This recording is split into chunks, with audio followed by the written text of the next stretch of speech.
अस्सलाम वालेकुम dear students. आज के लेसन में हम वर्डप्रेस का बैकग्राउंड चेंज करना सीखेंगे। वर्डप्रेस बैकग्राउंड के लिए आप कलर भी यूज कर सकते हैं। इसके अलावा आप कोई पिक्चर ऐड करके उस पिक्चर पे भी काम कर सकते हैं बैकग्राउंड के लिए। तो आज के लेसन में हमने बैकग्राउंड के ऊपर डिस्कस करना है। तो बैकग्राउंड के लिए मैं सबसे पहले अपना वर्डप्रेस ओपन करता हूँ और यहाँ पे आपके पास थीम आ गया जिसमें हमने एक कलर दिया था प्रीवियस लेसन में। यहाँ पे मैं इस पे जो है तो डैशबोर्ड पे दोबारा क्लिक करूंगा। अपीयरेंस पे जाए और अपीयरेंस पे पास बैकग्राउंड का ऑप्शन है, आप बैकग्राउंड पे क्लिक करें। बैकग्राउंड आ गया और बैकग्राउंड में आपने यहाँ पे इमेज देनी है। इमेज के बाद आप इस पे बैकग्राउंड ऐड कर सकते हैं। इमेज के लिए मैं फॉर एग्जांपल यहाँ पे गूगल में जाता हूँ, कोई ऐसी बैकग्राउंड इमेज चूज करता हूँ कि जो इस पे सही फिक्स आ जाए या फिर कोई कलर। तो यहाँ पे बैकग्राउंड वॉलपेपर पे क्लिक करता हूँ।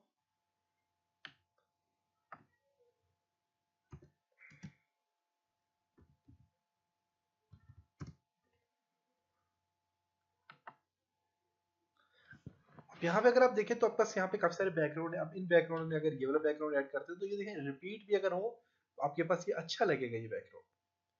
जैसे यहाँ पे ये वाला ये भी रिपीट हो तो सही लगेगा। तो आपने अगर ये रिपीट होते तो फिर ये आपको सही नहीं लगेगा क्योंकि बार बार रिपीट हो रहा है। तो आपने कोई ऐसा बैकग्राउंड चूज करना है कि जो अगर बार बार रिपीट भी होता है तो वो सही लगे। जैसे कि ये वाला बैकग्राउंड आ जाता है। तो यहाँ से आप कोई बैकग्राउंड चूज कर लें, ये अच्छा सा बैकग्राउंड चूज कर लें।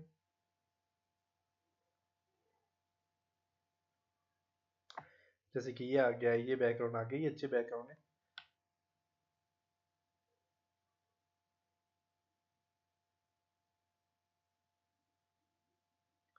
तो यहाँ से बैकग्राउंड सर्च कर लेता हूँ मैं। इस तरह बैकग्राउंड के लिए आप यहाँ से मोड पे क्लिक करके आप यहाँ से बल्कि सर्च टूल्स पे क्लिक करें। क्लिक करने के बाद आप साइज यहाँ से दे सकते हैं, एनी साइज, लार्ज, मीडियम। आप लार्ज पे क्लिक करें, लार्ज साइज आ जाएगा, देख सकते हैं। कलर यहाँ से चूज करना है, आप कलर चूज कर सकते हैं।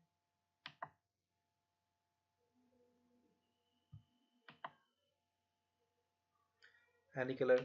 टाइप यहाँ से चूज कर दें, टाइप चूज कर सकते हैं। टाइम, राइट्स, मोर टूल्स पे क्लिक करके आप और इसमें चीजें ऐड कर सकते हैं। इसके अलावा यहाँ पे आप एग्जैक्टली पे क्लिक करके आप अपनी मर्जी से इसका बैकग्राउंड का साइज दे सकते हैं। आप कौन सा बैकग्राउंड आप ऐड करना चाह रहे हैं। कलर यहाँ से चूज करके कलर भी ऐड कर सकते हैं। देख सकते हैं आपके पास कलर आ गए। इस कलर से रिलेटेड आपको कोई बैकग्राउंड चाहिए तो आप ये वाला बैकग्राउंड ऐड कर सकते हैं।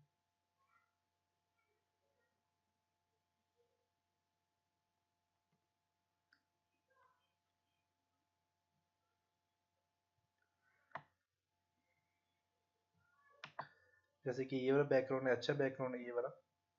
इस ये वाला बैकग्राउंड ये भी अच्छा है। इस बैकग्राउंड पे क्लिक करता हूँ और इसको यहाँ से मैं सेव इमेज एज पे क्लिक करूंगा। डेस्कटॉप पे मैं इसको सेव कर लेता हूँ और यहाँ पे जाके तो सिलेक्ट इमेज पे क्लिक करता हूँ और यहाँ पे अपलोड इमेज पे क्लिक करता हूँ।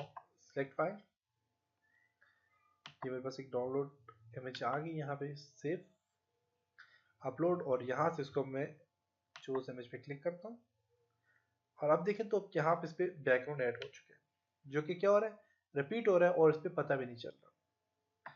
इसी तरह अगर मैं यहाँ पे चेंज इमेज पे क्लिक करके मैं इस तरह की इमेज ऐड करता हूँ, यहाँ पे इस तरह की इमेज ऐड करता हूँ, देखिएगा तो ये जब रिपीट हो रही है तो यहाँ पे देखिए पता चल रहा है ये यहाँ से रिपीट हो रही है। ये भी ऊपर है देखें और ये भी नीचे हमारे पास यहाँ पे क्या हो रही है, रिपीट हो रही है। इसमें कुछ ऑप्शन होते हैं रिपीट से कि आप नो रिपीट पे क्लिक करेंगे तो आपस ये इमेज रिपीट नहीं होगी और ये इमेज जब रिपीट नहीं होगी तो सिर्फ ये ऊपर टॉप पे जो स्मॉल इसका साइज है इमेज का वही यहाँ पे आ जाएगी। आप टाइल पे क्लिक करें, टाइल में आपस रिपीट होगी। हॉरिजॉन्टल रिपीट करना चाह रहे हैं हॉरिजॉन्टल आ जाएगी और वर्टिकल रिपीट करना चाह रहे हैं तो वर्टिकल आपस रिपीट आ जाएगी, रिपीट होना शुरू हो जाएगी। और यहाँ पे आपके पास इसमें बैकग्राउंड पोजीशन है, लेफ्ट साइड पे करना चाह रहे हैं लेफ्ट साइड पे आ जाएगी, राइट साइड पे करना चाह रहे हैं सेंटर पे करना चाह रहे हैं सेंटर में आ जाएगी और राइट पे करते हैं तो राइट पे आ जाएगी। पोजीशन इसकी आ जाती है। आप चाहते हैं कि जब आप स्क्रॉल करें, जैसे मैं स्क्रॉल कर रहा हूँ तो ये क्या हो रही है साथ में इसके साथ स्क्रॉल हो रही है। फिक्स करना चाह रहे हैं तो फिक्स में क्या होगी कि एक ही जगह पे रहेगी। आप देखें ये स्क्रॉल ऊपर वाला स्क्रॉल हो रहा है, ये पिक्चर आपकी वहीं पे फिक्स है, देख सकते हैं। तो आप यहाँ पे फिक्स भी इसको रख सकते हैं। यहाँ पे कोई और मैं देखता हूँ।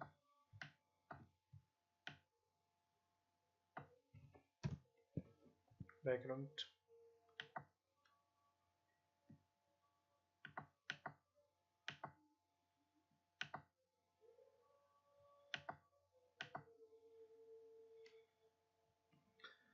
और यहाँ पे फॉर एग्जांपल बैकग्राउंड जो है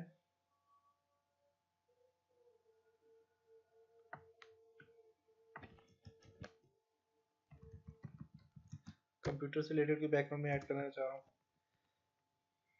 और यहाँ पे देखिए एंटर ऑप्शन यहाँ पे आ गया। इसी तरह बस यहाँ पे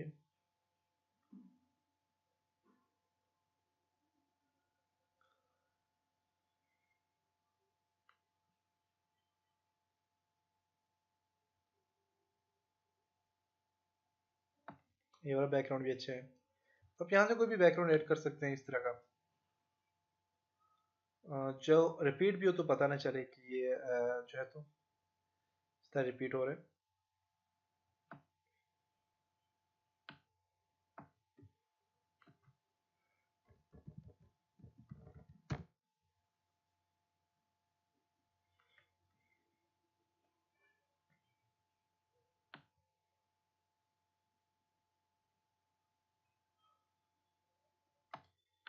ये बैकग्राउंड सही है। इस तरह का बैकग्राउंड भी आप ऐड करना चाह रहे हैं, आप ऐड कर सकते हैं। और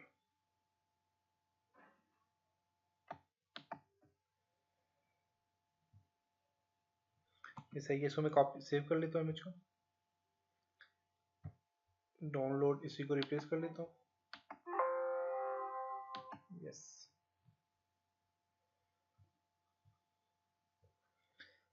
चेंज इमेज अपलोड कर लेंगे यहाँ से।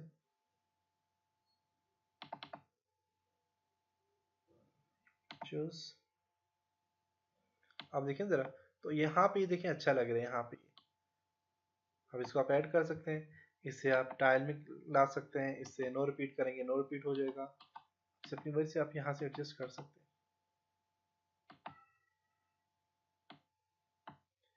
फिक्स कर दें और यहाँ पे आप इसको अब यहाँ से सेव एंड पब्लिश पे क्लिक कर दें। बैक क्लिक करें यहाँ पे, तो अब देखिए आप पास यहाँ पे बैकग्राउंड ऐड हो चुके हैं। नीचे आप पास यहाँ पे कलर आ गया और ऊपर आप पास यहाँ पे फिक्स एक आप बस यहाँ पे देखें तो एक बैकग्राउंड आ गया। तो आप इस तरह कोई भी बैकग्राउंड ऐड करना चाहते हैं तो आप ऐड कर सकते हैं। और आप इस तरह कोई भी बैकग्राउंड आप ऐड करें। हम इंशाल्लाह नेक्स्ट जब हम काम करेंगे उस पर मैं आपको बताऊंगा कि आप फोटोशॉप की मदद से खुद बैकग्राउंड कैसे क्रिएट कर सकते हैं जब हम एक कंप्लीट टेम्पलेट्स डिजाइन करेंगे। अभी तो मैं आपको सिखा रहा हूँ ये चीज़ें कि हम इंशाल्लाह 25 लेसन तक हम इसको जो है तो ये 30 लेसन तक हम इसको कंप्लीट वर्डप्रेस को सीखेंगे। उसके बाद हम एक कंप्लीट एक वेबसाइट डिजाइन करेंगे वर्डप्रेस की मदद से, जिसमें हमने विजेट्स वगैरह भी ऐड करने हैं, जिसमें हमने बहुत कुछ करना है, PHP भी हमने कुछ यूज़ करनी है और कंप्लीट एक वेबसाइट डिजाइन करना सीखेंगे। तो उसमें हम फोटोशॉप के भी यूज करेंगे, फोटोशॉप को भी यूज करेंगे। फोटोशॉप की मदद से हम लोगो बैकग्राउंड वगैरह ऐड करना सीखेंगे, स्लाइडर इमेज वगैरह भी ऐड करना सीखेंगे। तो इंशाल्लाह नेक्स्ट लेसन में मिलेंगे, तब तक अपना बहुत सारा ख्याल रखिएगा, अपनी दुआओं में याद रखिएगा। खुदा हाफिज।